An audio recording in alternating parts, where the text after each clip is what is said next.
Hello.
Hello, everyone. Hello, teacher. How are you? Yes, I'm very well. I'm glad to hear it. Yes. Is your name Hawaii Tan? Yes, my name is Ten. Ten. Okay. Thank you for helping Yes. me.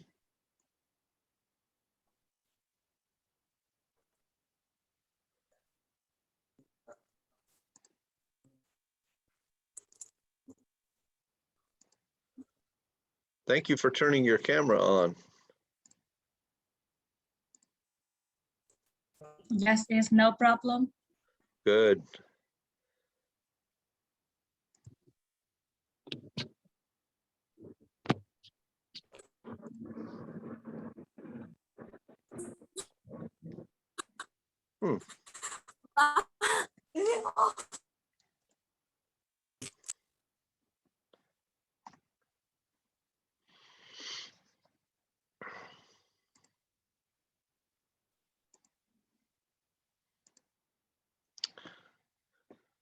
Yeah, I'm going to ask everyone to turn your cameras on, please. And if you, wait a minute, what happened there? Share screen. Okay. If you want to use a virtual background, you can do that. If you go down to where your little camera icon is and click this little arrow here, this tiny little arrow, click that and you can choose a virtual background. And it will take you to this window. Here I have none selected, but then if you click one, you can have a virtual background. So maybe you can do this on your laptop or on your phone. Students in past classes have been able to do it. Some of them have. So if you like, you can choose a virtual background by clicking this little arrow and choose virtual background.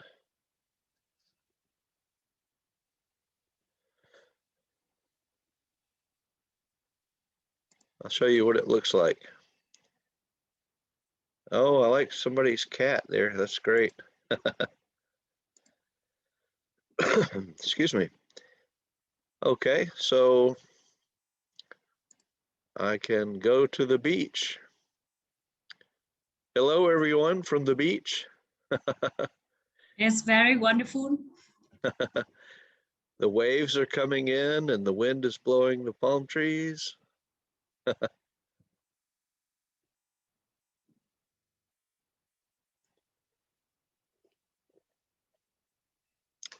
So you can do this too. If you want, you can choose a virtual background.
Hello, everyone. Hello, Please. Jack. Hello. Everyone, please turn your cameras on. Hi, teacher. Hi. Good to see you. Yes. Everyone, please turn your cameras on. If you want to be in class, you'll need to have your camera on. If you want to use a virtual background, you can click the little arrow here beside your camera icon, and you can choose a virtual background if you like. Okay, and it will take you to this window, and then if you click one of the virtual backgrounds, you can look like you're at the beach or in outer space or anything you like.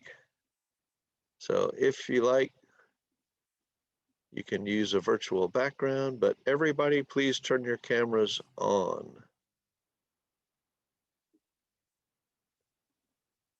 If you want to be in class, please turn your cameras on. I'm going to ask everybody to turn your cameras on, please.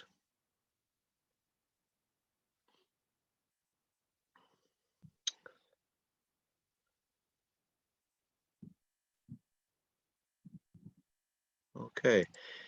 If your camera is not on, I'm going to remove you from class and you won't be able to return.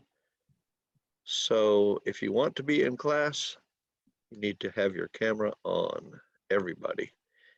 See how wonderful it looks? It's so nice to have a class with lots of wonderful faces.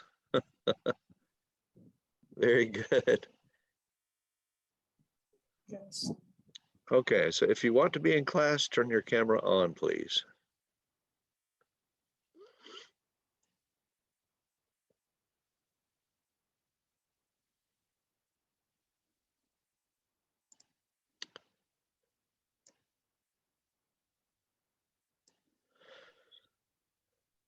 I need to share something with you.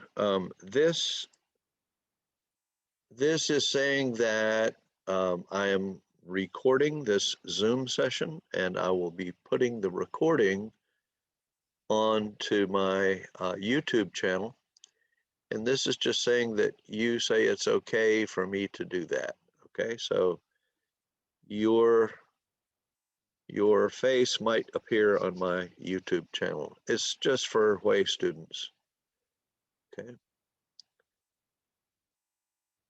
But if you want, you can use a virtual background by clicking the little arrow by your camera icon and then choose virtual background. Any questions about that? Okay. I see two people don't have their cameras on.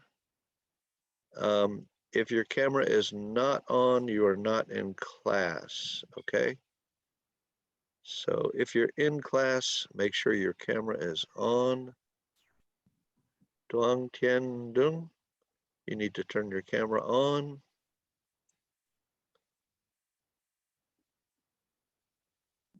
If your camera is not on, I will remove you from class. So make sure that your camera is on. Oh, we have a lot of people in this class. We have 32 people in this class. Okay. Everyone, please turn your cameras on. If your camera is not on, I will remove you from class. I don't want to do that, but I think it's fair to everybody. If everybody has their camera on, we can have class. If your camera is not on, I will be removing you from class and you will not be able to return. So please turn your cameras on now so we can get started with class.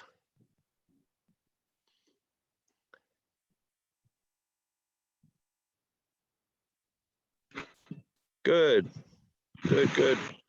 Cameras on, please.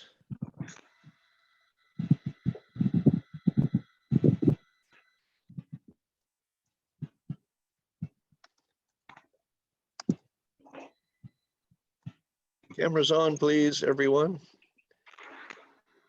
It's so good to see you.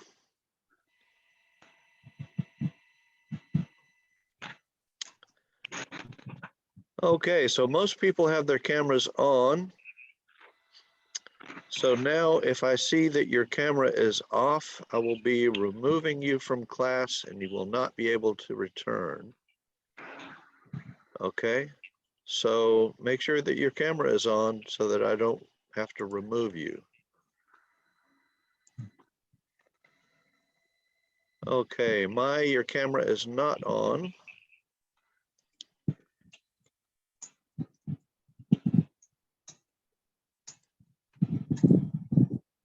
Okay, goodbye, Mai. If your camera is not on, I will be removing you from class. So make sure that your camera is on.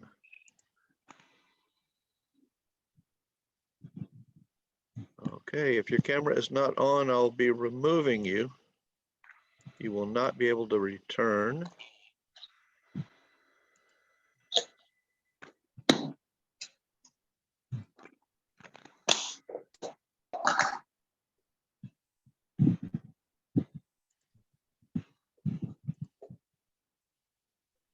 Okay, so now everyone who is in class has their camera on, and that is wonderful. You all look so good. Welcome to class. Okay, thank you for turning your cameras on. I appreciate that very much. So good evening to all of you. For you, it's Thursday night. For me, it is Thursday morning. I'm drinking my coffee. Thank you very much. This week, I'm trying to learn more about Vietnam, and I saw a very good movie about modern day Vietnam, and I'm going to give you the title.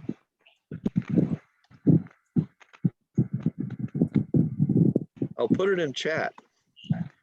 It's a movie that's an hour and a half long, and it's about Vietnam today.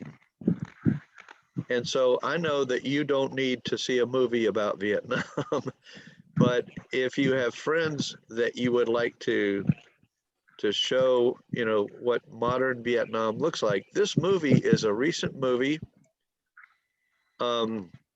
The people who made the movie are not Vietnamese, but all of the people in the movie are Vietnamese.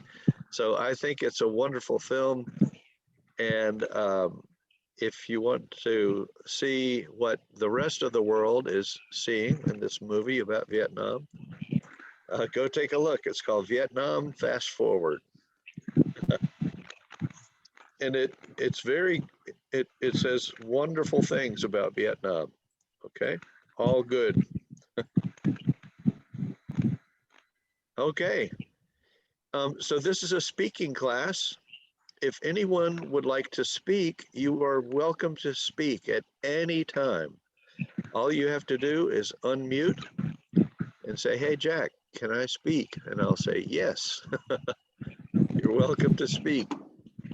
So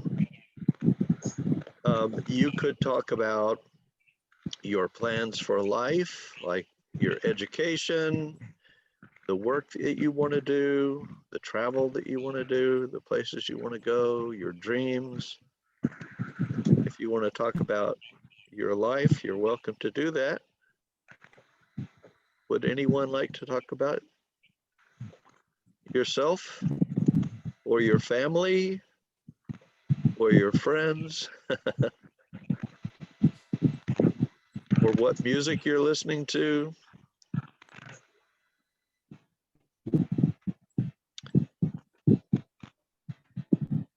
I'm going to be giving a workshop, a series of workshops in May, June, and July about a variety of topics. And one of the topics that I want to talk about is differences between culture in Vietnam and culture in the United States.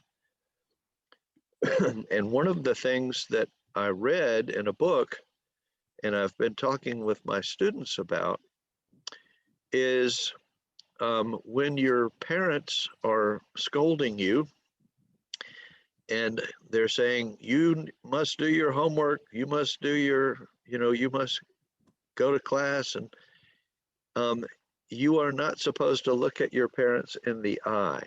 You're supposed to look away when your parents are talking to you like that, okay? And in the United States, it's the opposite of that. And parents in the United States, when they're talking to their children like that, they say, look me in the eye when I'm talking to you, or look at me when I'm talking to you. And the parents want you to look directly into their eyes. And the same thing goes for a teacher. If a teacher is talking to a student and says, you didn't do your homework, you should do your homework. And then if the student doesn't look at the teacher will say, look at me when I am talking to you. And the teacher wants the student to look them directly in the eye. And is that true? And does anybody want to talk about that? Is that true for you and your parents?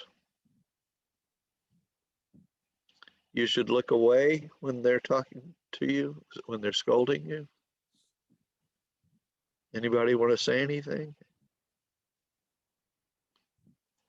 Yes, I think it's true for students in Vietnam. Yes, because a student in American, I see that they often have more comfortable than a student in Vietnam, because a student in Vietnam have too much homework, which they have complete. I think so. Okay. Okay. All right. Any other differences between culture in the United States and Vietnam that anybody wants to talk about?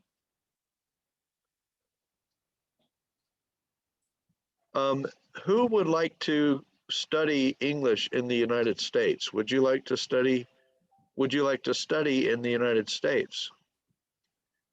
Would you like to visit the United States? Who would like to visit the United States? Anybody?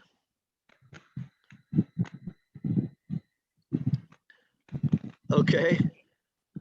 Hue Univ, you would? Okay. Yeah, of course, because as I can know, America is so beautiful and it's a modern country that is considered as the most modern city, modern is have the best environment for student or for people to study and living to live. Yeah. Okay, and what would you study? Maybe something related to business. Okay. And yeah, business is my favorite, like my favorite subject, but I can't study in Vietnam. But I'm majoring in English language teaching. Okay. All right. Well, that's good, because if your English is very good, then you can study at an American university, and an American university will give you a test. And if you pass the English test, then they'll say, now you can study business at our university. Yeah. Thank you. Yeah. Let me ask you this. Do you want to study small business or big business? I don't know, because I'm just interested in, but I don't think I can good at it. So I can't decide that a small business or a big business. Yeah. Do you want to run your own business, or do you want to work for someone else? Maybe work for someone else. Okay. Because I want someone can instruct me, because I can't do it myself. Ah, okay. Do you know what an intern is? Yeah. Okay, so a lot of times students in a university will work as an intern, and I'll put that Yeah. word in chat just so that I'll make sure that everybody knows what we're talking about. If you're working as an intern, you either get just a little bit of money or no money. Yeah. But you work and you learn in a big company. Usually it's a big company that will have an intern. Yeah. um, so okay, so if well, let me just tell you this. I wasn't always an English teacher. Um, for a long time, for about 20 years, I worked in big American companies. I was an instructional designer.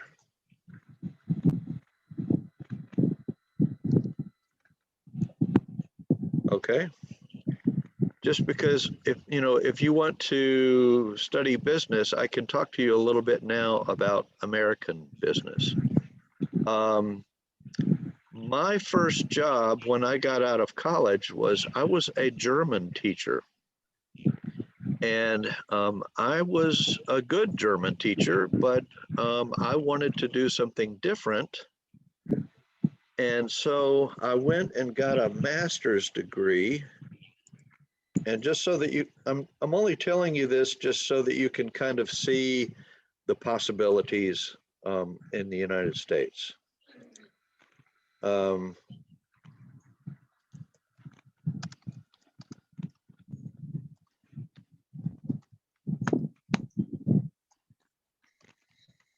Okay, I'm going to put this in chat. I went and got a master's degree in technical and professional communication. And that was good because it was the 90s and technology was growing. And people were beginning to get personal computers. I know you weren't even born then, but this was a long time ago.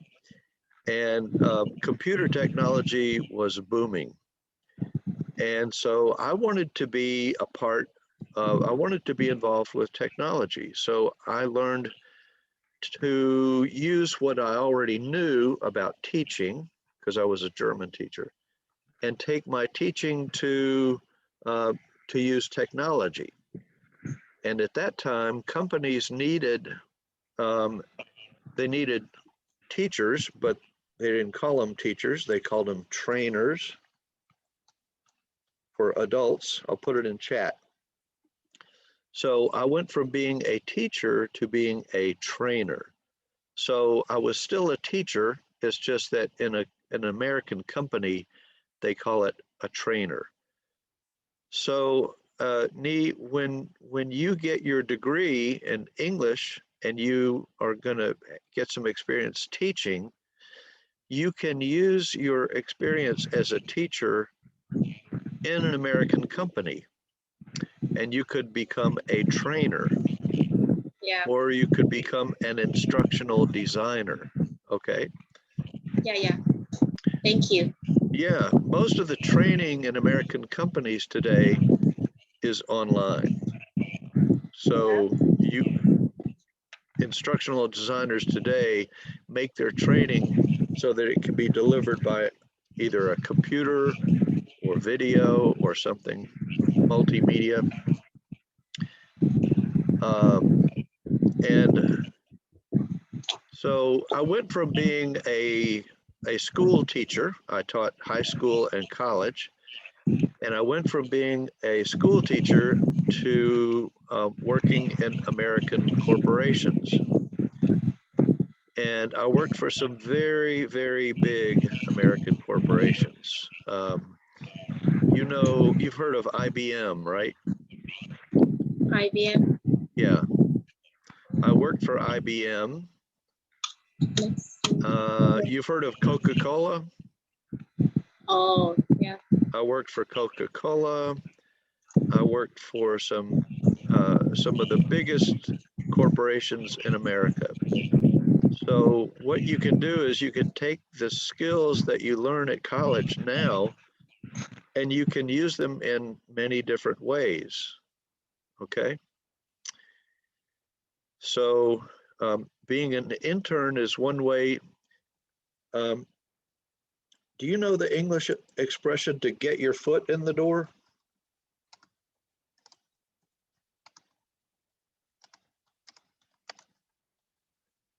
I'll put it in chat.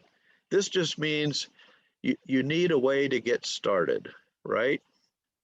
So let's say you graduate from university, you're looking for a job, and all the people who you go to say, do you have experience? And you say, well, I went to college, and they said, well, but we need somebody with experience. And you say, well, okay, I don't have experience yet. I want to get some experience. And they'll say, well, come back when you get some experience. It's very frustrating. Okay. And so you need a way to get started. And in English, we'll say, I need a way to get my foot in the door. You know, like when you're trying to, you go to someone's house and you say, can I come in? And what you do is you stick your foot in the door so they can't close the door. And so that way you can get in. Okay, so that's an expression in English, to get your foot in the door. There's another expression. There's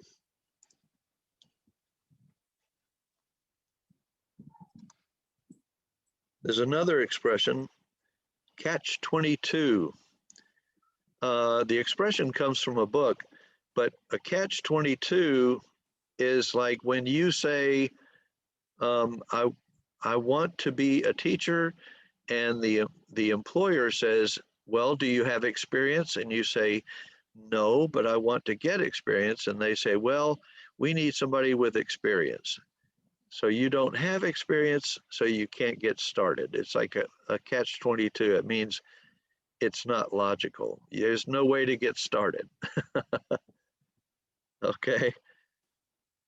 But I will tell you this, a good way to get started in a profession, any profession,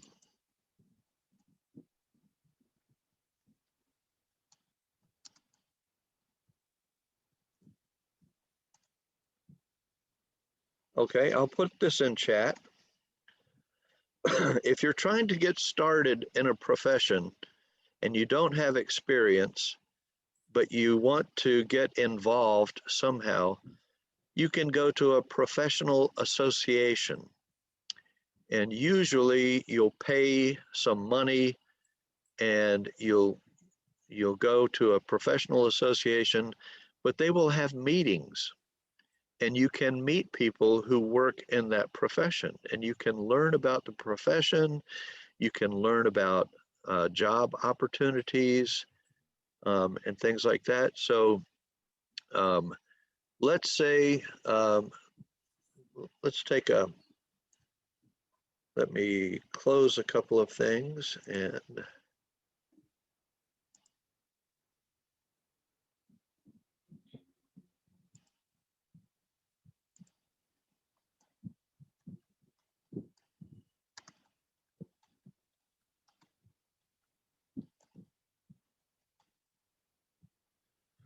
okay, I'm going to share this with you. I'm going to go to Google and I'm going to type in Small Business Association and see what I get. Okay, well, there are lots of small business associations, right? Okay, it's also even a United States government agency.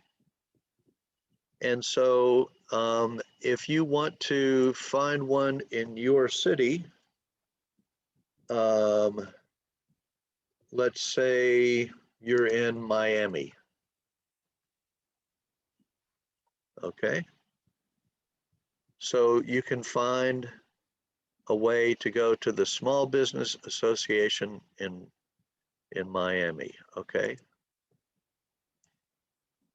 So you might be saying, why is Jack talking about this? Well, because you're all going to be going into professions and you're going to need a way to get started.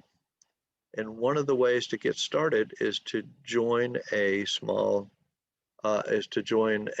professional association. Let's say that you want to be a teacher, and let's look at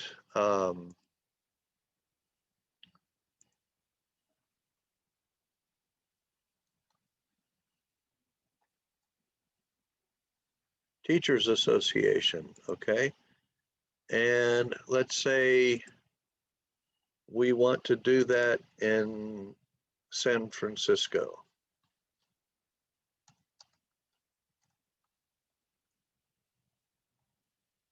Okay. Well, okay, so here's the United Educators of San Francisco. You could join that organization and you can meet people and talk to them about how do I find a job? Where do I find a job? How do I get started? How do I learn more? So professional associations are a good way for students who are recently graduated to find work. Okay. Also, need a way to get started in an American business. Excuse me. It might be through your school. Sometimes maybe a Vietnamese university has connections with an American corporation like IBM. And IBM is a big company and they probably have offices in Vietnam. So maybe if your grades are high and you're making, good grades and learning a lot, your university might help you find an internship or a job, and a company like IBM, if they're hiring someone right out of college, they'll use this term. I'll put it in chat. They call that entry level. In other words, you just graduated from college, you want to work for IBM, so you want to look for an entry level job. Okay, entry level. Do you guys know about Indeed? Indeed.com?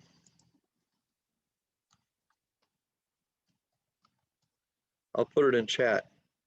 If you go to Indeed.com, it can tell you what jobs are available. All you have to do is, if you want to be a teacher in Hue, you type in teacher Hue, and it will show you the jobs for teachers in Hue. If you want to be a business professional in Hanoi, you type in business professional Hanoi, okay? It can help you find work. Does anybody have questions about that? I worked for many years in many big American corporations all over the United States. So if you have any questions about corporate America, I can answer those questions, some of them. I usually worked with people who were high tech. Like I was not high tech, but I would talk to people who were high tech and I would get the information and then I would use that information and teach it to other people in the corporation. It was very interesting work.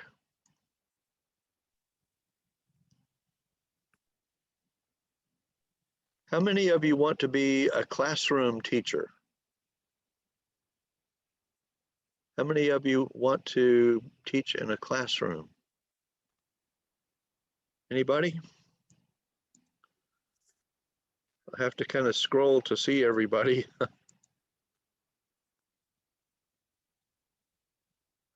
Does anybody want to talk about what you want to do with your professional life? What kind of job you want? Anybody want to talk about that? Anybody? All you have to do is unmute and talk. Teacher, Yes, can I ask you a question? please. When I communicate with foreigners, can I use idioms? Hmm. When I communicate with foreigners, can I use idiom? Yes. How much? A lot. Because idioms are very common in English, and English usage in, well, okay, almost, let me see, how can I say this? People in the United States have become more and more casual, okay? Not so formal. Do you understand the difference between casual and formal? Formal is like the clothes you wear when you get married. You put on a tie and you put on a tuxedo and fancy clothes. That's formal, okay? Casual is like, let's relax. I'll put on a t-shirt. Okay, so business in the United States has become more and more casual, and people talk casually, except maybe in meetings. Maybe in meetings, people are a little bit more formal. But usually when you talk to people, if you work for an American company, you use casual English. And casual English has many, many idioms, okay? Just like the one I just talked to you, like get your foot in the door. That's an idiom. That's idiomatic English. What are some idioms that you've learned in English? Dong, what are some idioms you've learned?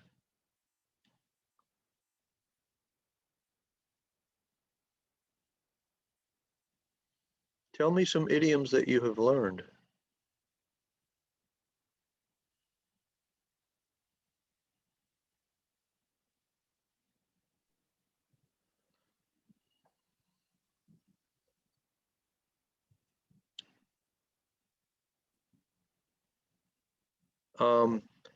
Okay, let me ask you this.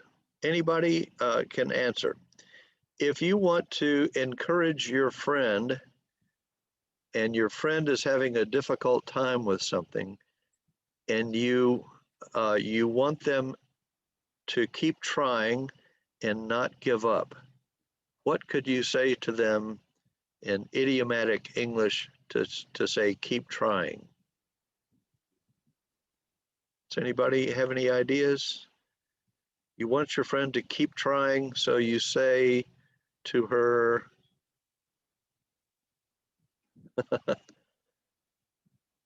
okay, I'll put it in chat.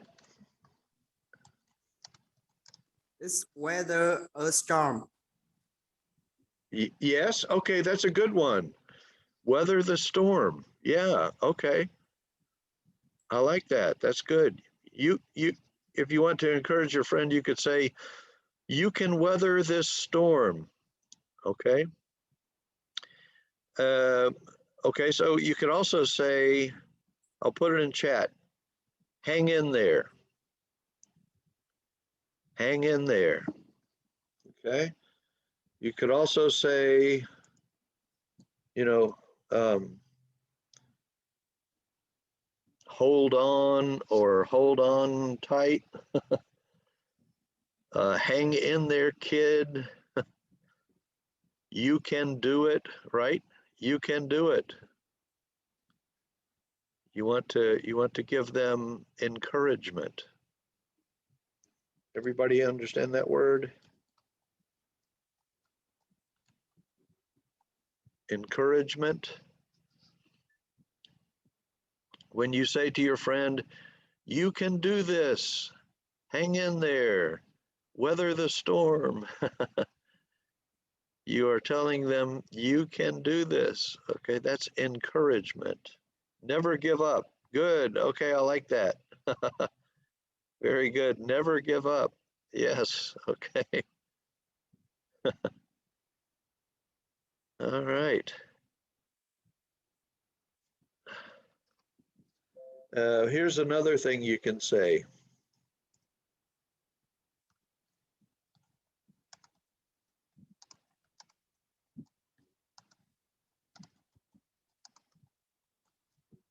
Okay, if somebody is being mean to your friend, you could say this. I'll put it in chat. Don't let the bums get you down. Oh, not you're down, but you down. Don't let the bums get you down. Okay, Haidang, let your hair down is something else. Let your hair down is when you want to be casual and carefree. Yes, somebody want to say something?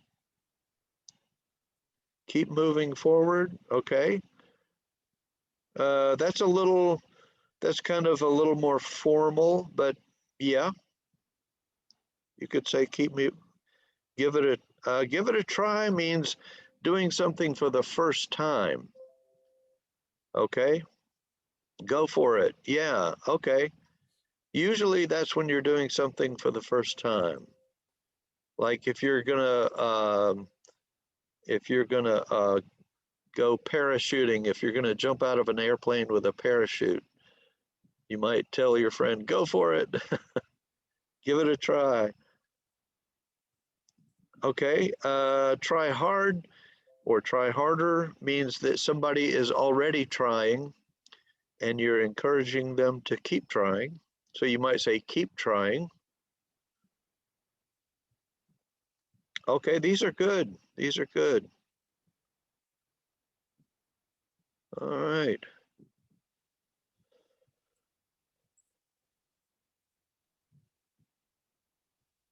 So in answer to your question, yes, use idiomatic English. And idiomatic English is not easy to learn. There are many of them, and it depends on what variety of English you're talking about. Does everybody understand what I mean by variety? I'll put it in chat. What variety of English are you talking about? Are you talking about American English? Are you talking about British English? Are you talking about Australian English or Indian English? And then in the United States, there are many varieties of English, okay? So in the North, they talk differently than in the South. But you have to be careful. You want to be respectful to everyone and the way they talk. But British English is different from American English, and there are many different varieties of British English and many varieties of American English. So it's difficult. What I tell my students is use your English like you choose your clothes. It depends on where you want to go, okay? If you want to go to a wedding, you put on your suit and tie or your most beautiful dress. But if you're going to go dancing on a Saturday night, you might wear something different, something more casual, okay? So use your language like you wear your clothes. It depends on where you're going with your English. Are you going to a business meeting in a corporation?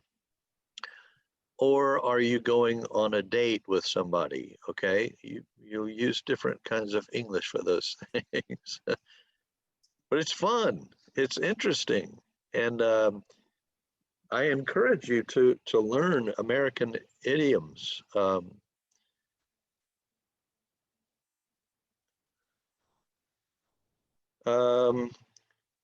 You probably see on TV Americans who are Black, who are musicians, maybe they're hip hop artists, or but if they are African American,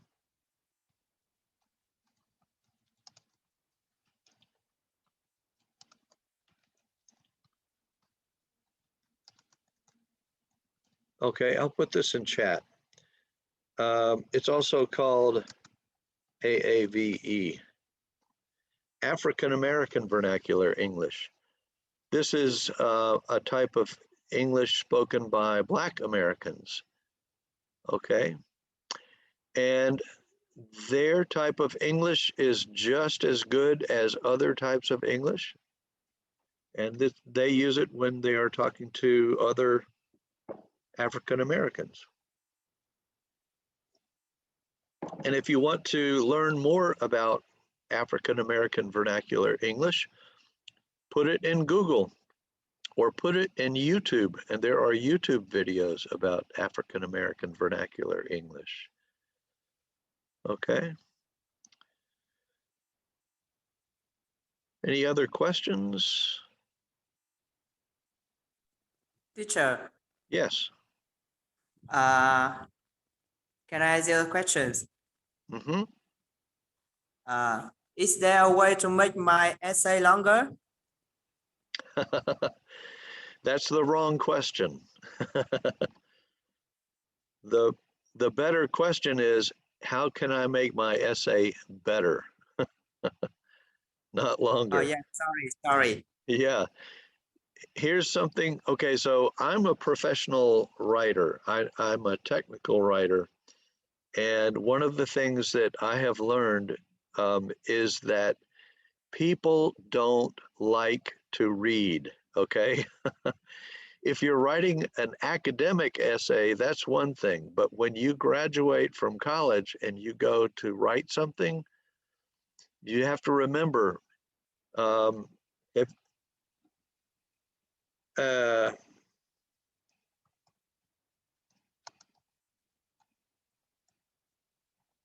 I'm going to put this in chat.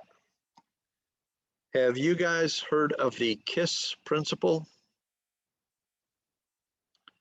The KISS principle? KISS stands for keep it simple, stupid. Okay. Or you can say keep it simple, silly, or something like that. But this is something that Americans use in business English, and they'll say, you need to, keep it simple. Use the KISS principle. Okay. So, that's why YouTube is so popular now, because people don't want to read. If they want to learn how to use a machine, they will go to YouTube and watch a video on how to use the machine. They don't want to read a manual anymore. Okay, people are wanting to read less. Now, for your academic essays, I recommend that you first of all know what you're talking about. Okay, so do your research and learn about what it is you're going to write about. And then, be factual. And I'm sure that your teachers have taught you all about essay writing. I know I taught classes at Hue about essay writing, but don't use sentences that aren't helping the reader to understand better. Make sure that everything you write is important. okay?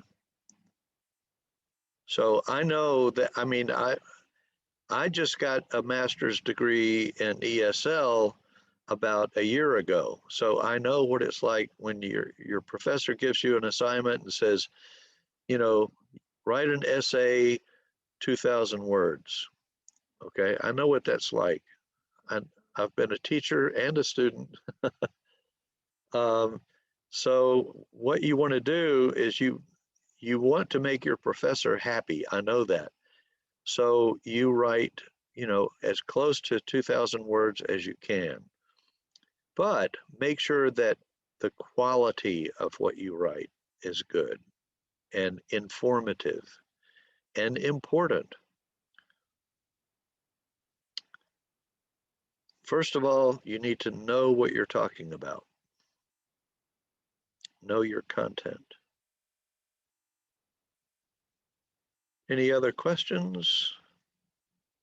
Comments? Anyone? I have one question. Yes. I want to become an English teacher, but you see, my level English is quite bad, especially my speaking skills. My sentences is my sentences usually the same, and I cannot intonation as well as pronunciation. So can you tell me the best way to improve speaking skill? Yes, I'm going to deliver a workshop on that. I'm not sure when. It's going to be this summer, and I'm gonna take 2 hours and talk about that. But one thing I can tell you is that I have learned that Vietnamese words are just one syllable, and English words are multi-syllables. Okay, if we take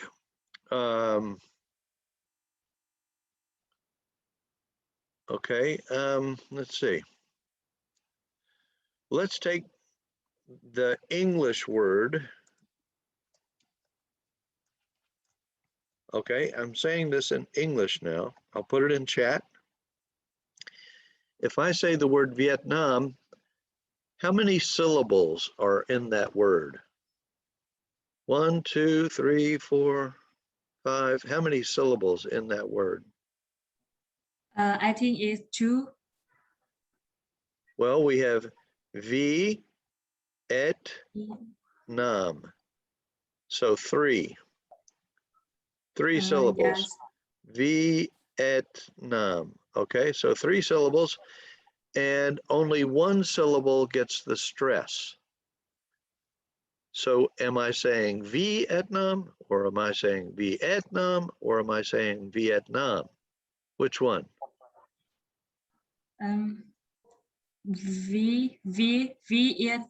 Vietnam. Let me say it for you, like I would say the word in English, okay? Vietnam. Vietnam. So I'm saying Vietnam, nam. So this is getting the stress, the emphasis.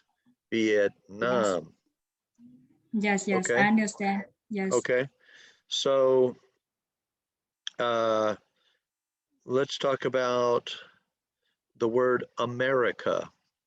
How many syllables in America? I Students, think it's anybody, you can tell me. This is open to everybody. How many syllables in America? How many syllables?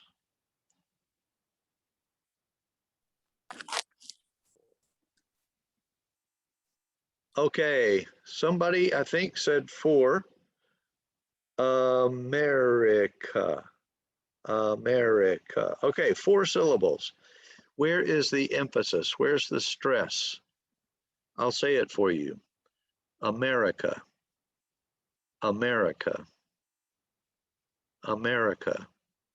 Where's the stress? Is the stress on syllable 1, 2, 3, or 4? America.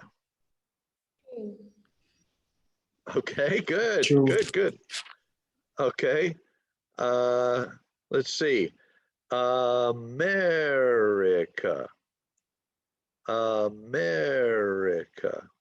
America. Okay, so it's on the second syllable.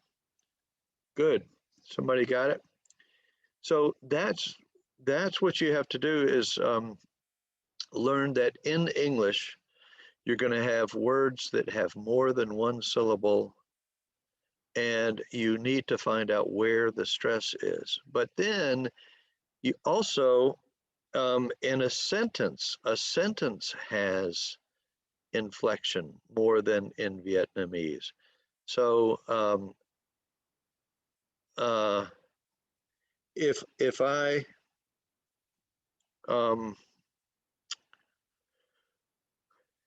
say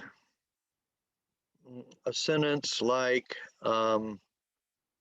what are you doing? Okay, the meaning of that sentence can change depending on where I put the emphasis, what word I put the emphasis on.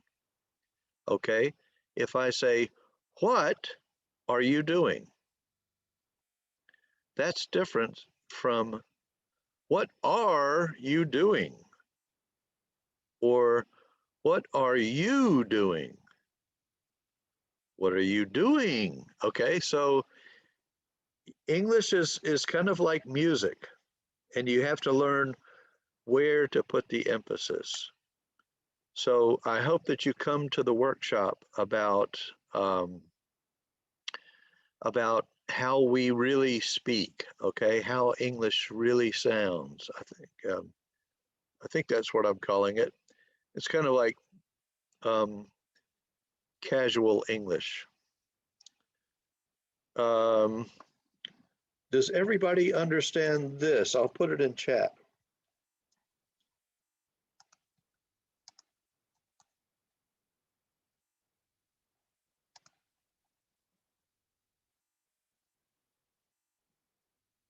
Oh, let's see. Yeah, I'll just say that. I am going to.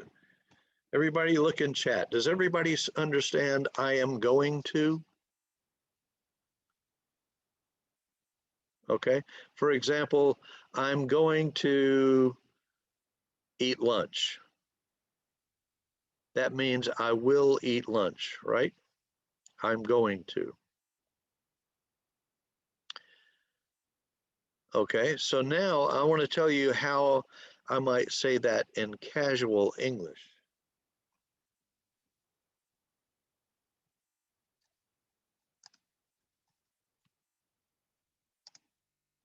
Okay, in casual English, I might say, I'm gonna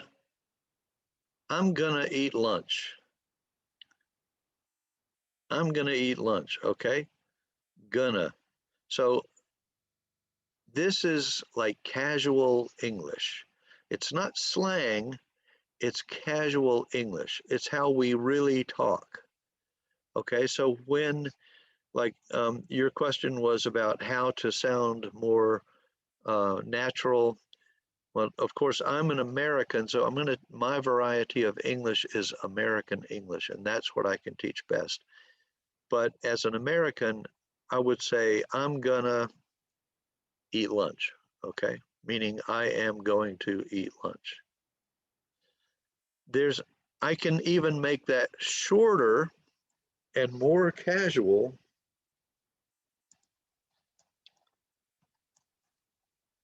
Okay, you won't believe this, but it's true. I'm gonna put it in chat now. Amo.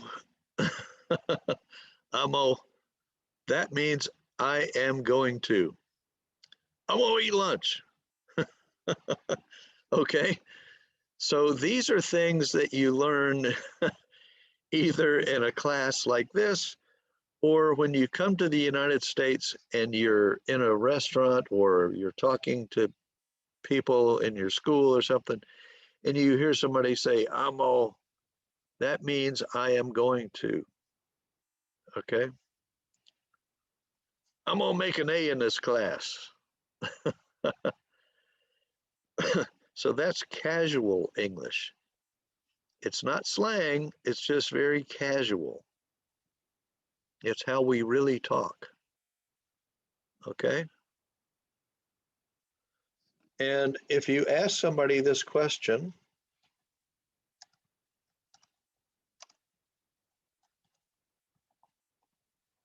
what are you doing?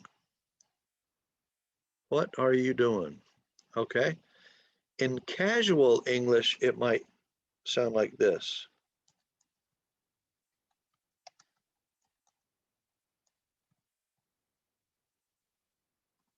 It might sound like, what you doing? Okay. Casual English. What you doing? Eating lunch? So a lot of times that final G sound will come off. I don't encourage you to drop your final G except when you're using very casual English. Okay, so when you're speaking English with your teacher, you want to say, what are you doing? But if you're talking to your buddy over lunch, you can say, what you doing? Okay, anybody have questions or comments? Questions or comments? I love it when you ask questions. So please, if you have any questions, ask. Tao? Meantime? Anybody have? Teacher, please, Yes. do you Tao. have any words? Do you have any words that even native speakers have difficulties pronouncing? Do I have the words that native speakers? Have difficulty pronouncing? Yes, there are many. As a No matter of fact, I'll put it in chat. I'll put it in chat. Okay. This word is nuclear. You know what nuclear energy is, right? Everybody know what nuclear means? A nuclear bomb, nuclear energy. It comes from fission. Okay. So we had a president who said this word wrong all the time. He would say nuclear. So the word is nuclear. How many syllables in nuclear? Everybody, how many syllables in nuclear? Nuclear. How many syllables? Okay, nuclear. Nuclear. So 3 syllables. Okay, Trung? Yeah, you're right. Okay, so 3 syllables. And where is the emphasis? I'll say it for you. Nuclear. Nuclear. Nuclear. Which syllable has the emphasis? Anybody? Which syllable? Is it 1, 2, or 3? Nuclear. One. 1. Good. Okay, you're right. Nuclear. Okay, nuclear. Okay, so when you're trying to learn to pronounce a word correctly, I encourage you to think about how many syllables and which syllable gets the emphasis. Okay, how many syllables and which syllable gets the emphasis. And that will help you to learn to say words correctly. Now, I'll tell you something else. People don't always pronounce words the same way in the United States. I'll give you a good example. Um,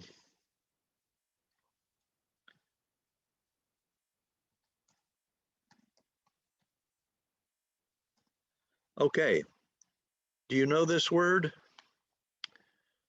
Some Yes. people in America say economics. Economics. Some people in the United States say economics. Economics. And they're both correct. It's just that different people talk differently. And sometimes people will use both. They might even in two sentences, they might say it two different ways. But there are many words in English that people pronounce differently. In Atlanta, let me see.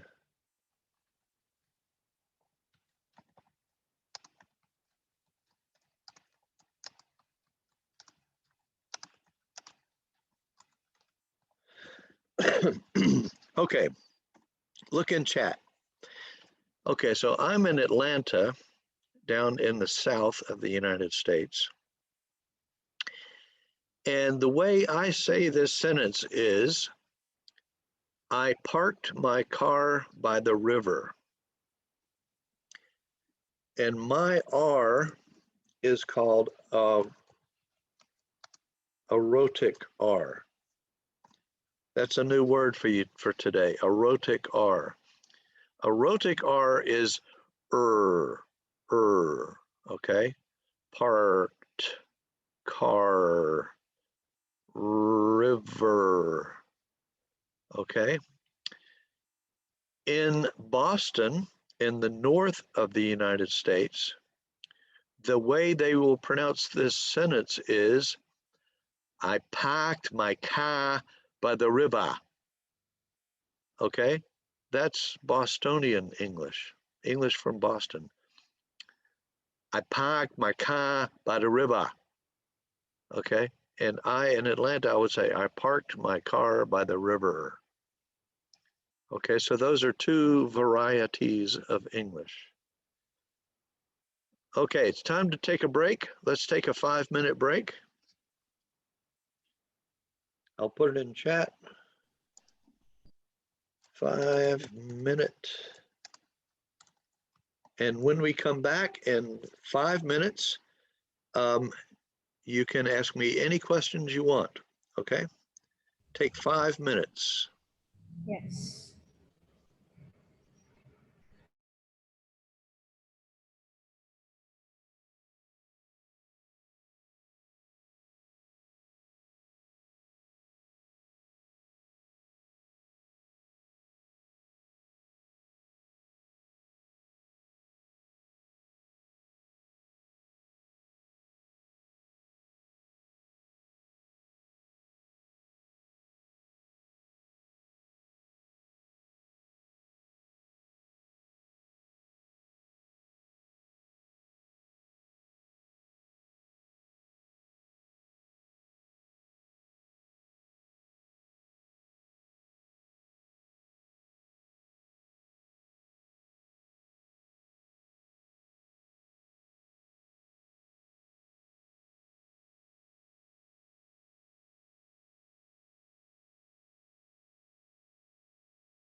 Hi, everybody.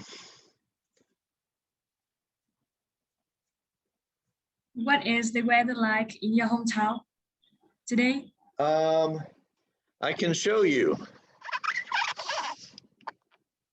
It's a Yes. beautiful day. Yes. It's morning here in Atlanta, and it's a beautiful day.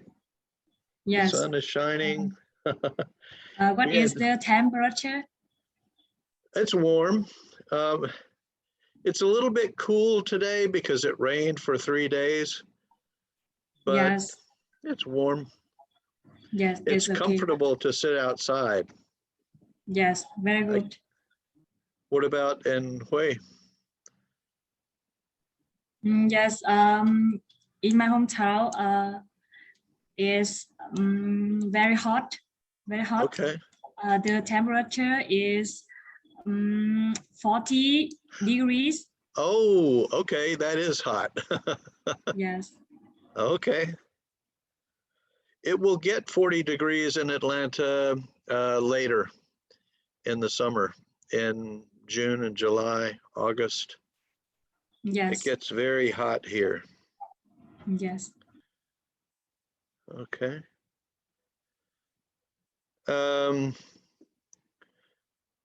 Would you guys like to see something about my hometown? Would you like to learn about my hometown?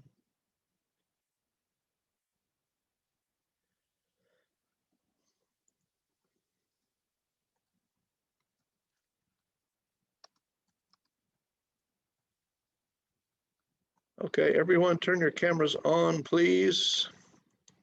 Cameras on, please.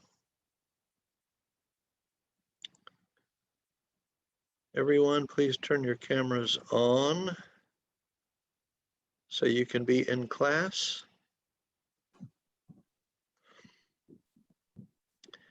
Well, I did prepare something so that I can show you something about Atlanta. Let me go get it.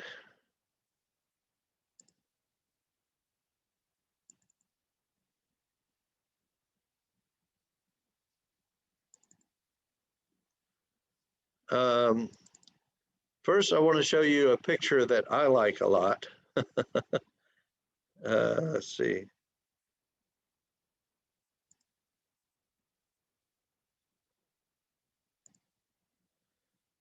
Okay. Let me share this.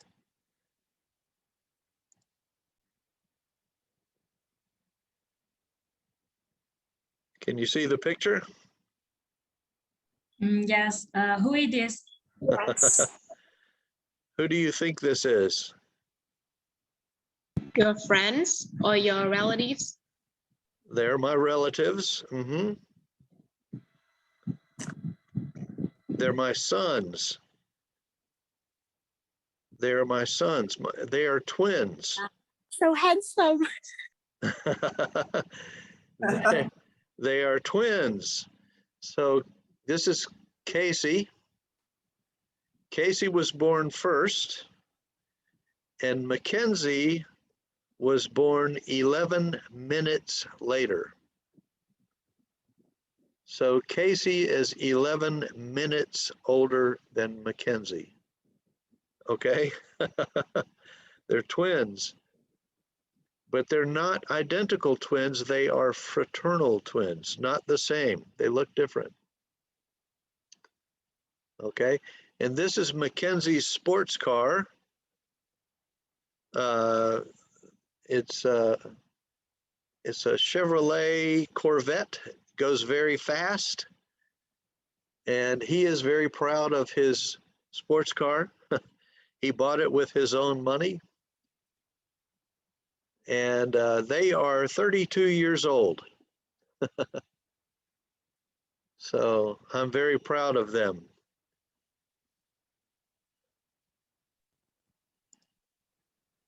And now I would like to show you, let me see. First of all, I want to go to the,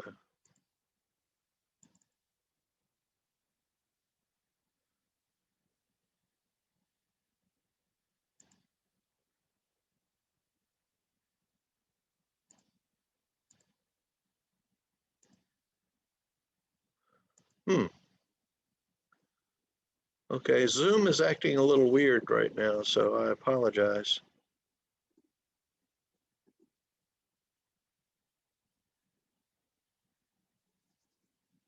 Where is my mouse? Here we go. Okay, so I am in Atlanta. Can you find Atlanta in the United States? Anybody see Atlanta? Atlanta is here. It's in the south, okay? Atlanta is in the south. So it's warmer down here and cooler up here. We get a little bit of snow here during the winter. They get a lot of snow up here in the winter, okay? And of course, this is Canada. This is Mexico. This is California. This is where LA is, Los Angeles. And here is the state of New York and New York City. And Washington, D.C. is here. But Atlanta is down here. And one time I drove from Atlanta to up here, and it took me 17 and a half hours to drive from here to here. So just so you know how long it takes. If I want to go from Atlanta to the ocean, to the beach, it would take me 5.5 hours, 5 or 6 hours to drive from here to here. Okay, just so you know where I am. Now I can show you about Atlanta. Where is that?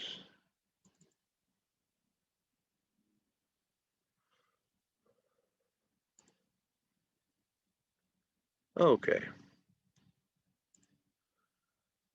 I apologize. Somebody is using a very loud machine near me. They're doing some construction. Okay. So this is my hometown, Atlanta, Georgia, USA. This is a picture of Atlanta at night. Let me go full screen here. Am I sharing everything? Wait a minute, hold on. I need to go bigger, but not that big.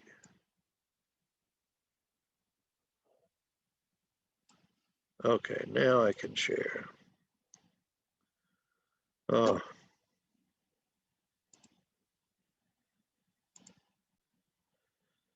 Okay, so Atlanta is the capital city of the state of Georgia. Okay, do you like to eat fruit? Do you like to eat a peach? Do you know a peach? How do you say peach in Vietnamese? Peach. It's sweet. It's fruit. A peach. Anybody know how to say, uh-oh, don't use the whiteboard, please.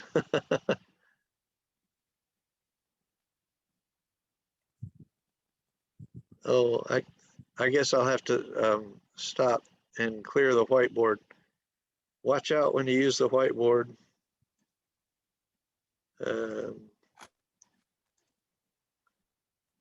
Okay, clear all drawings. There we go.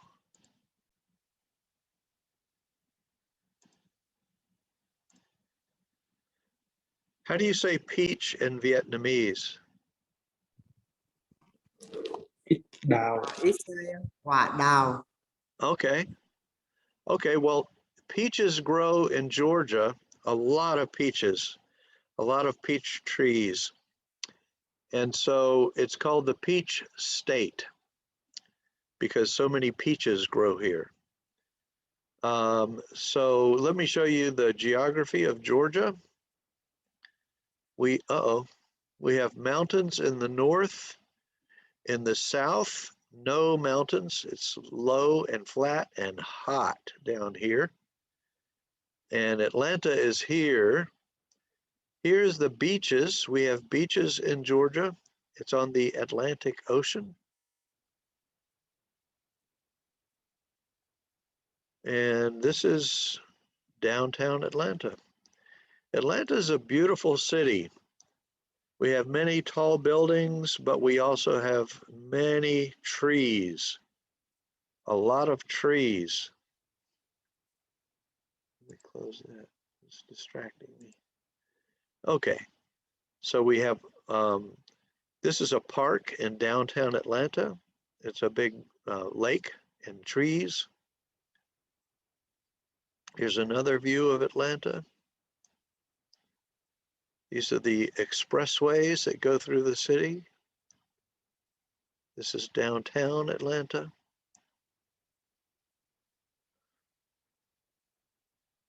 Okay. Atlanta, in the summertime, we can go outside and listen to music. This is in a garden in downtown Atlanta. And this is a concert where people they buy a ticket, they bring their chairs, and they listen to a concert, listen to music outdoors. It's wonderful. See all the trees? Okay, something very important about Atlanta. It is the world's busiest airport. You can Google that if you don't believe me, but Atlanta's airport is the busiest airport in the world, okay? It's a very busy airport, okay? Can see how big it is and how many airplanes there are here. It's the world's busiest airport. And if you come to Atlanta, you will come to the international terminal. And the international terminal is just for international flights, just going in and out of the United States. So if you come to Atlanta, you'll come through the international terminal. And the international terminal is very big. This is the international terminal here. Very beautiful. Okay, so Atlanta is a city with many trees. Here are some things you can do. You can go to the Botanical Garden. There's a very, very big garden in downtown Atlanta. If you like to look at plants and flowers, this is a beautiful place to go. You can go to the Georgia Aquarium, and you can maybe this is you. Maybe you're here when you come to visit Atlanta. You can go. This is a very big window underwater. Okay, it's an aquarium that you can walk through. It's a very big aquarium. Atlanta is the home of Coca-Cola. I think you know Coca-Cola.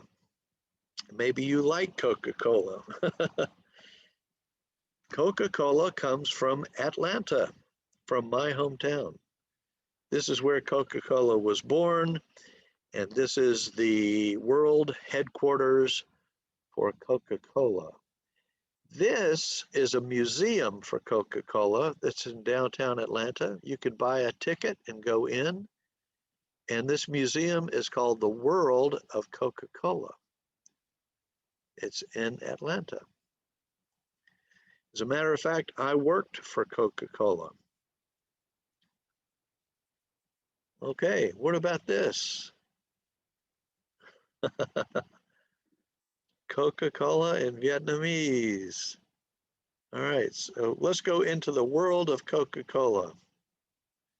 This is inside the museum. Maybe you're over here somewhere. When you come to visit Atlanta, you go to the world of Coca-Cola.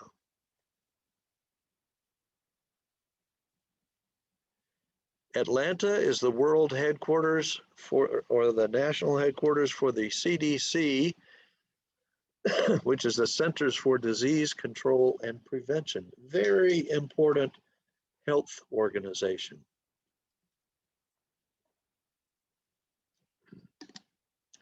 And they help people all over the world with health and illness and disease and pandemics. And I worked for CDC for a while too. I worked here. This is the headquarters is in Atlanta.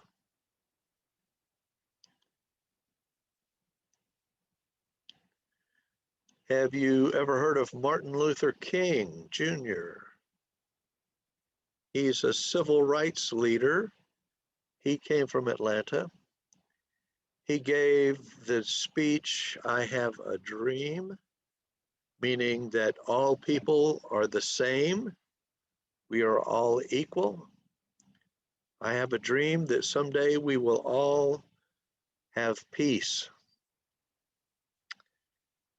Now, when I was talking to some of the students in Hue, some of your fellow students, they said, "Well, Jack, have you ever heard of this man? Thich Nhat Hanh." And I said, "No, I don't know anything about him." So I looked him up and I found this. You know what? I need to get rid of this last sentence. We don't need that last sentence. Would one of you be so kind as to read this for us? Would one of you read this to us, please?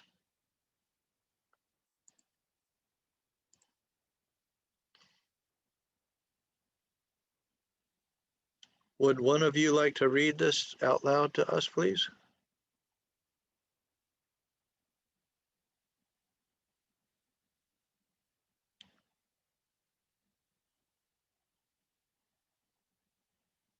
Anybody? Anybody want to read this to us? Okay, well, I'll read it. This is about Martin Luther King Jr. and Thich Nhat Hanh. During his 1966 stay in the United States, Nhat Hanh met, I should say, I guess, met Martin Luther King and urged him to publicly denounce the Vietnam War. In 1967, King gave the speech Beyond Vietnam, a time to break silence, at the Riverside Church in New York City, his first to publicly question U.S. involvement in Vietnam. Later that year, King nominated Nhat Hanh for the 1967 Nobel Peace Prize. In his nomination, King said, "I do not personally know of anyone more worthy of this prize than the gentle monk from Vietnam. His ideas for peace, if applied, would build a monument to ecumenism, to world brotherhood, to humanity." So here's a connection between Vietnam and the United States. And I understand that Nhat Hanh lives near Hue. So this is a connection between Atlanta and Hue, okay?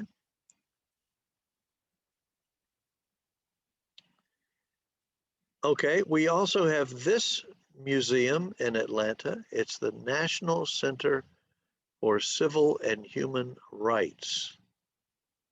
Okay, so maybe this is you. You could come visit and go into this museum. It's very interesting.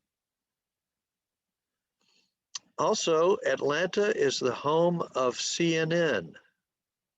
I think you know about CNN, the news organization. Okay. Yes. All right. Well, CNN, Atlanta is the home of CNN headquarters. So if you're watching people on CNN, you're probably watching people in Atlanta. All right. Atlanta is also a hip hop.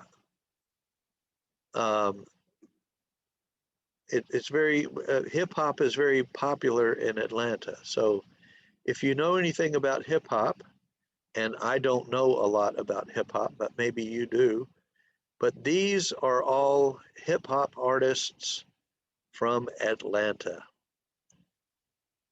Maybe you've heard of them.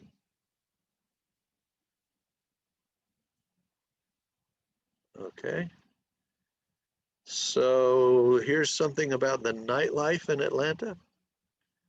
You can go dancing.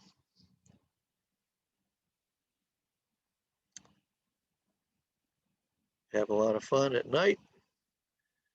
And you can just relax and listen to free music in the park on a summer evening. Okay, so this is a park in downtown Atlanta, and they play music, they play a concert, and you can listen for free. Doesn't cost anything. You just bring a blanket or a chair, and you just sit outside and listen to the music. Of course, this is before the pandemic, okay? This was a few years ago. Any questions about Atlanta? That's the end of my presentation. Anybody want to say anything or ask any questions about anything? Atlantic is a promised land. So if I have an opportunity, I will come there to visit this land. It's very wonderful. Okay. Yes. Yes, you're welcome. Atlanta, Yes. Atlanta is very international. The Olympics were in Atlanta in 1996. And since then, Atlanta has become very international. There are many Vietnamese people who live in Atlanta. Yes, yes. Thank you very much. Mhm.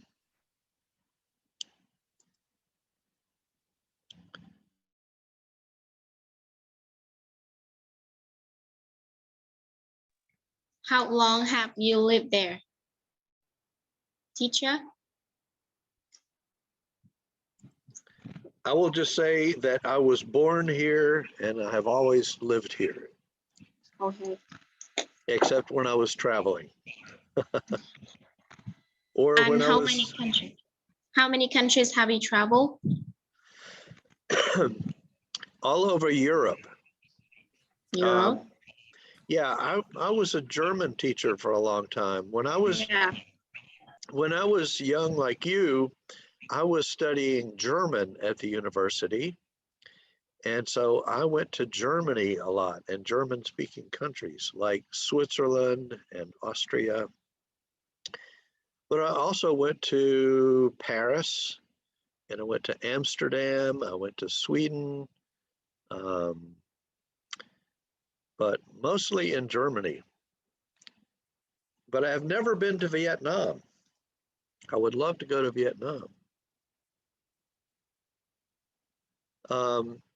So in Atlanta, there are 21,000 Vietnamese people who live here.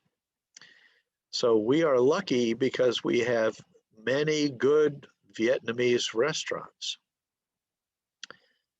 And I can easily drive for 5 minutes and I can go get pho in Atlanta.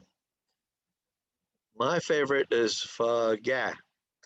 That's my favorite with chicken. It's delicious. And Vietnamese food is popular in Atlanta. So there are many Vietnamese restaurants here.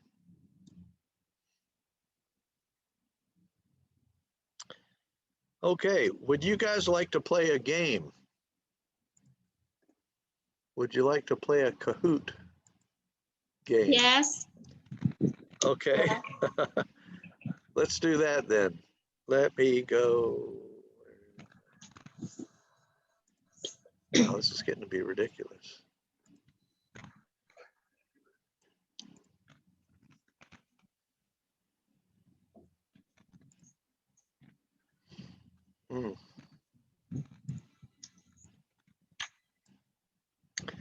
Okay, well, this game is fun, but it's not easy. It's a little difficult.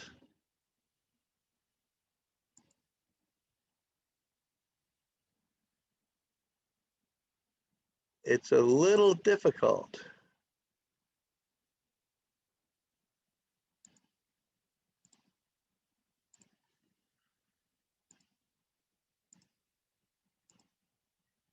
Okay. So if you want to play, you go to www.kahoot.it, and then you enter this game pin, your personal identification number, which is 1041535, and then you enter your name.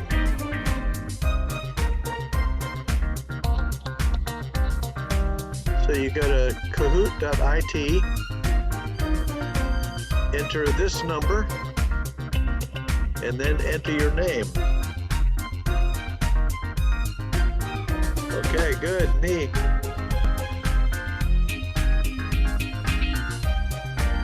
If anybody needs help, let us know and we can help you.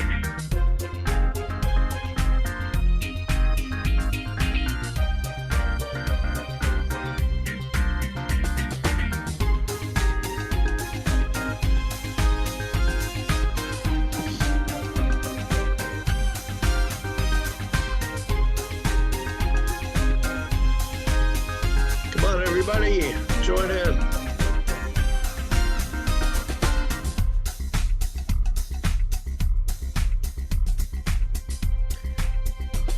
After the game starts, you can still join. The number will be in the bottom right corner after we start, so you can still join.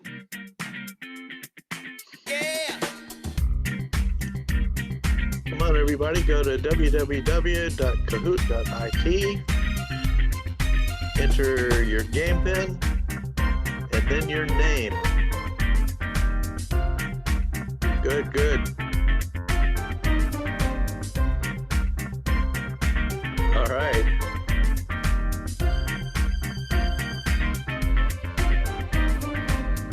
Come on, everybody, join in.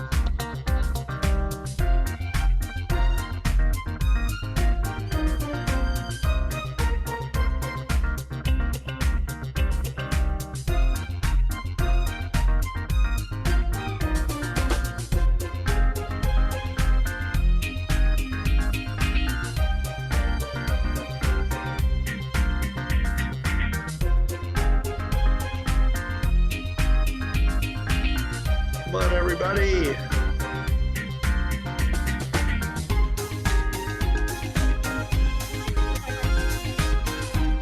Go to www.kahoot.it, enter this number, and then enter your name.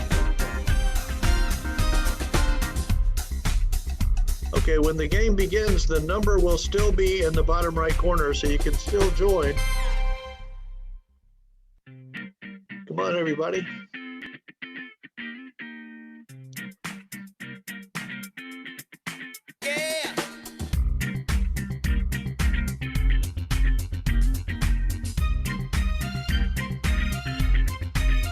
Okay, I'm going to start in just a minute, so hurry up, join in. Let us know if you need any help. If you need help, let us know and we can help you join. Anybody need help?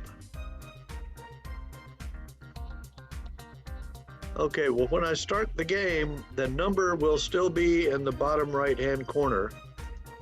Okay? Even after the game starts, you can still join. I need to get started so that we can finish. Okay, here we go. This is about family, but it's a little tricky. My father's wife is my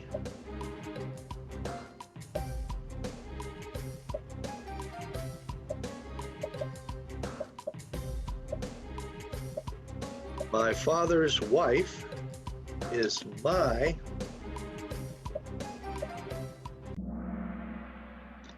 mother. Okay, my father's wife is my mother. Right, okay, it's logical, right? My father's wife is my mother. Here we go, good, you're doing good. My brother-in-law is my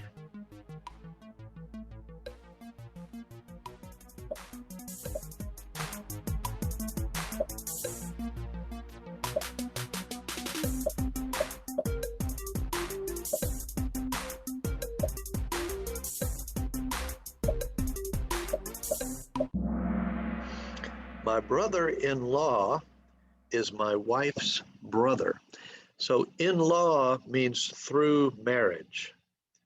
My brother-in-law is my wife's brother. My brother-in-law. I married a woman. She's my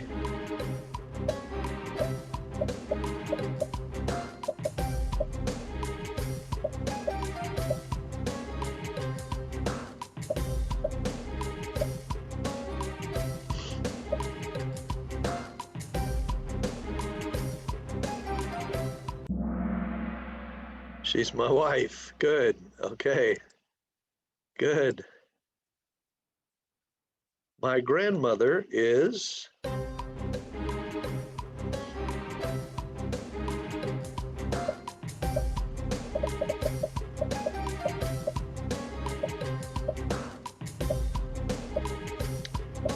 oh, don't draw on the whiteboard, please.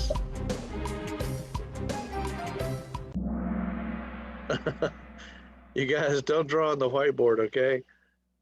Let me stop and I have to go to the whiteboard.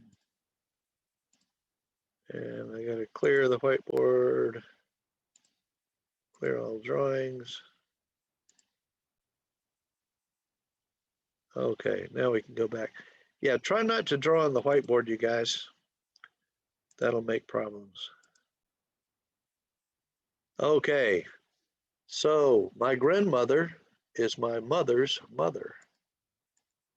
Good. My son's mother is my son's mother is my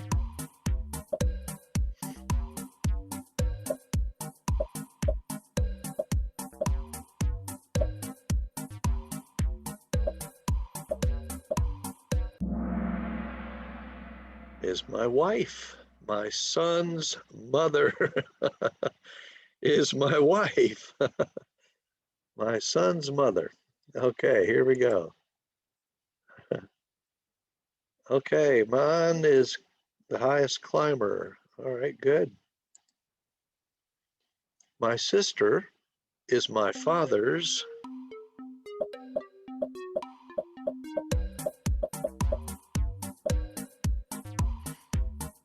My sister is my father's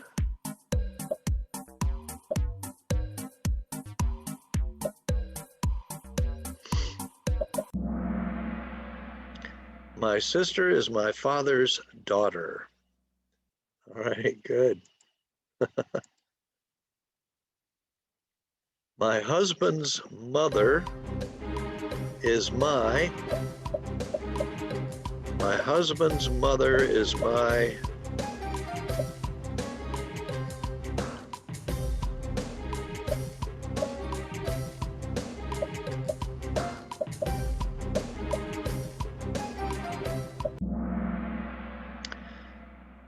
mother-in-law. In-law meaning through marriage. So my husband's mother is my mother-in-law through marriage.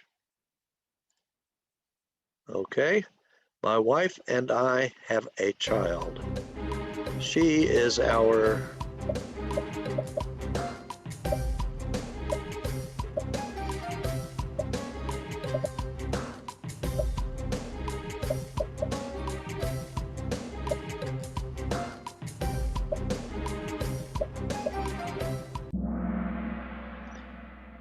She is our daughter. She, okay, she has to be a girl. She is our daughter. All right.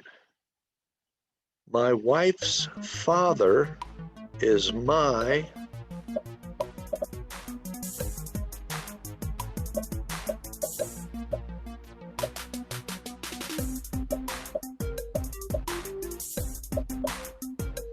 You can still join the game. See, here's the number down here, the bottom right. If you need to join the game, you can still join. The number is in the bottom right down here. Okay, my wife's father is my father-in-law. Yes, through marriage, father-in-law. All right, Ni is the highest climber. Good. My brother's daughter is my brother's daughter.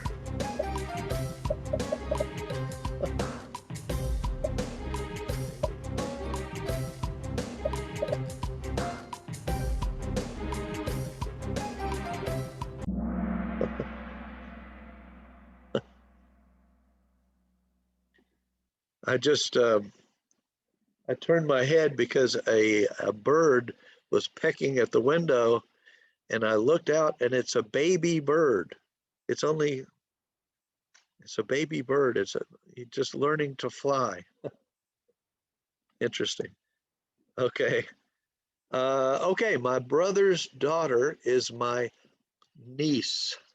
Niece. My brother's daughter is my niece. All right. Tu Trung is back in the game. Good. With a streak. I'm his daughter.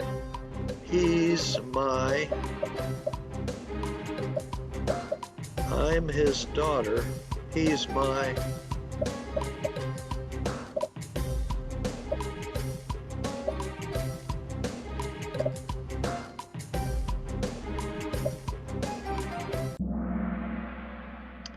He's my father. Okay, I'm his daughter. He's my father. Very good. All right, very good. My child is a boy. He's my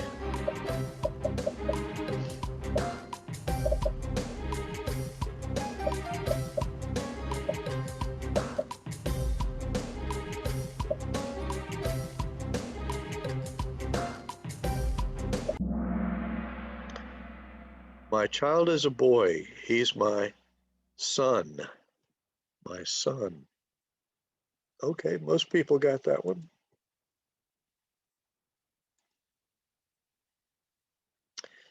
My wife and I have two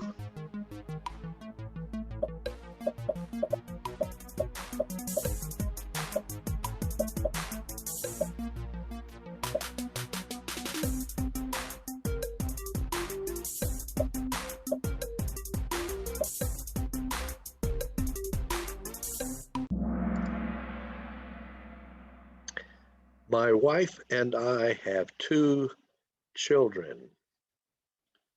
Okay, no S, one child, two children.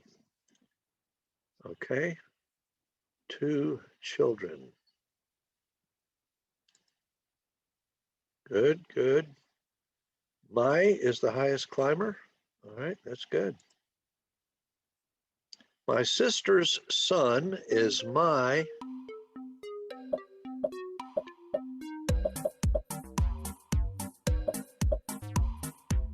sister's son is my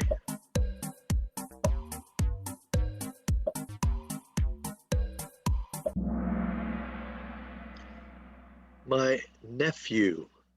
My sister's son is my nephew. Okay, a boy is a nephew. Okay. Good. Kui is back with an answer streak of 3. That's good. My brother is my daughter's. My brother is my daughter's.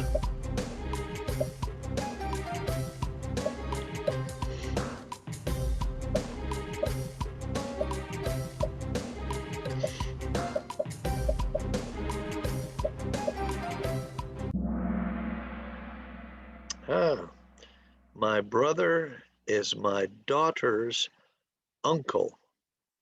Okay, my brother is my daughter's uncle. All right. My brother is my daughter's uncle.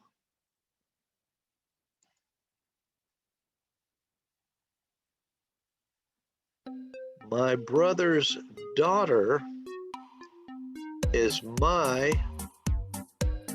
oh, excuse me, my mother's brother's daughter is my mother's brother's daughter.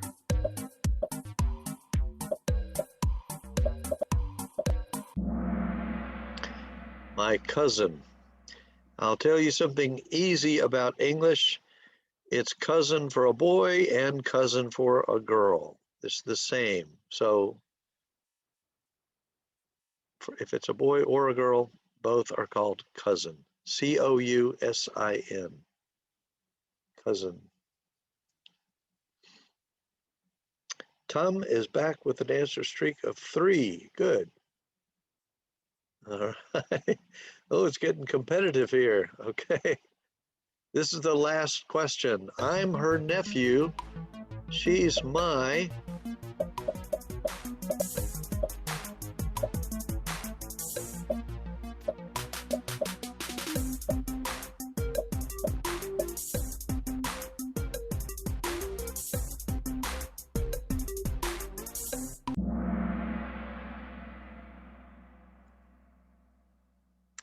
I'm her nephew. She's my aunt. Some people in the United States pronounce this word aunt.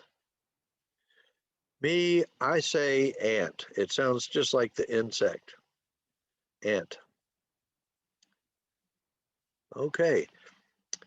Did you learn something? If you learn something, you are a winner, okay? So the main reason we play this game is to learn. So if you learn something, you are a winner. Let's go see who the top 3 players were. Okay, Tao, who was leading most of the time, came in 3rd. Liam came in 2nd. And Yilin or Arya came in 1st. Okay, look, they all got 15 out of 17, but some people answered faster on some questions. So you get more points if you answer fast. All right, but let's go see how all of you feel about this game. It looks like as a class, you got 51% correct. So I think you learned something. It was not an easy game to play. Let's get your feedback. So tell me how you feel about the game. Did you learn something? Would you recommend it? How did it make you feel? Okay, tell me what you thought about the game. All right. I get it, a little bit of yellow. Is it a little frustrating sometimes? All right.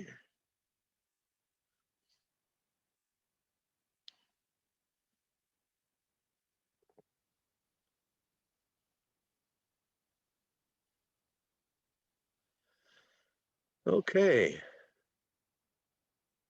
Does anybody want to say anything about that game?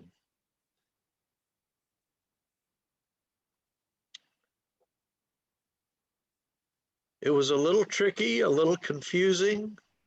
I like it. You like it? Okay. Good. At first, it's a little bit confusing. Yes, I think it it's very is. interesting. It makes you think, right? Yeah, and it's not the usual way you talk about your family, you know. But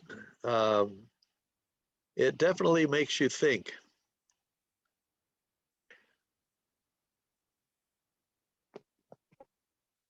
Oh, I didn't see this during the game, but somebody said, I don't see the question in my phone. I'm sorry, I don't know what happened. And my aunt also said, me too. I don't know what happened. I apologize.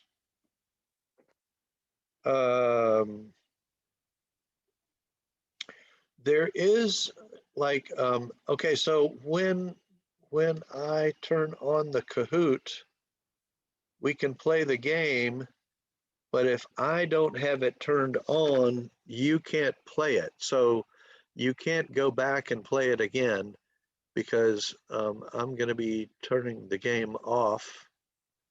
But what you can do is, let me just go show you something.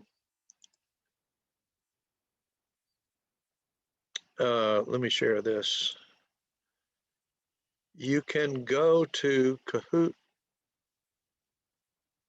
Oh, wait a minute.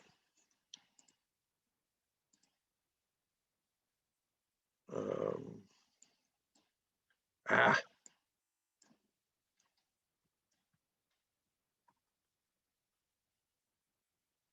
If you're having trouble with Kahoot, you can go here to kahoot.com. And let me see, if you go all the way down to the bottom,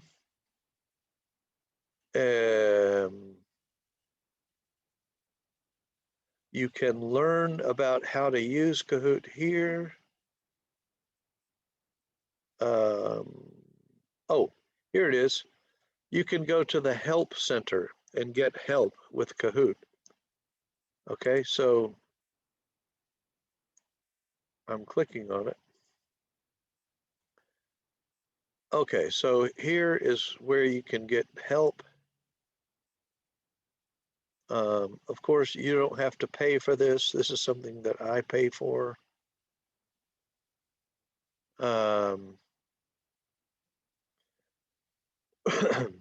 Okay, so if you're having trouble, you can go here.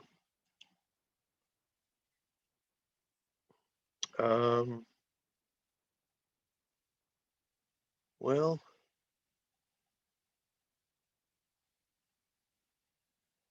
okay, so maybe you could type something in here like, I don't know, no pictures or no questions or something.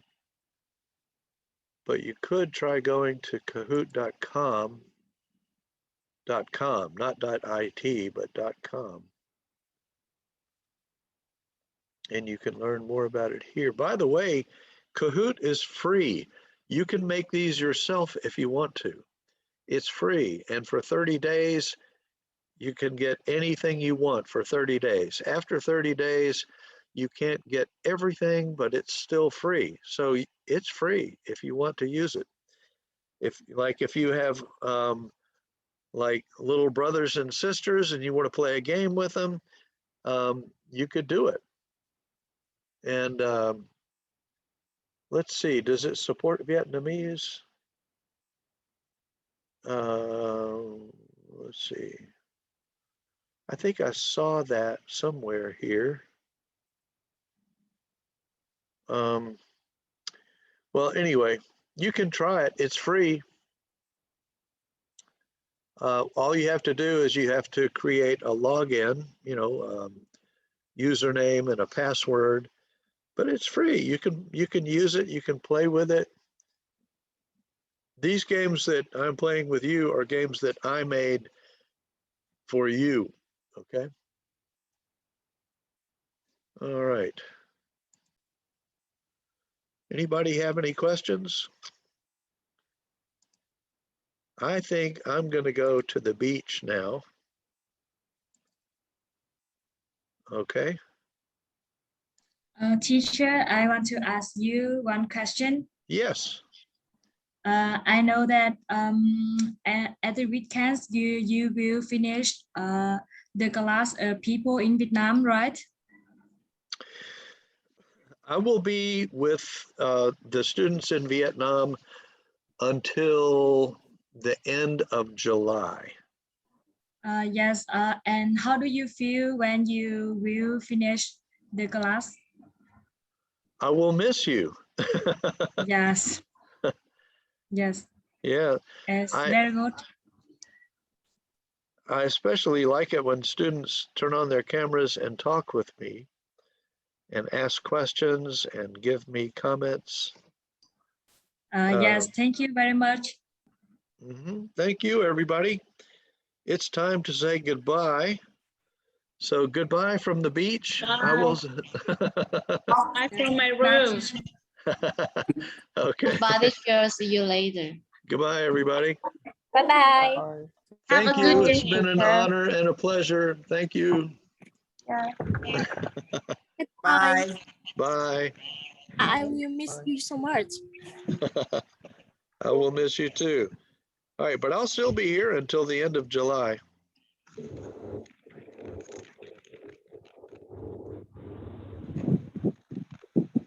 Bye, everybody.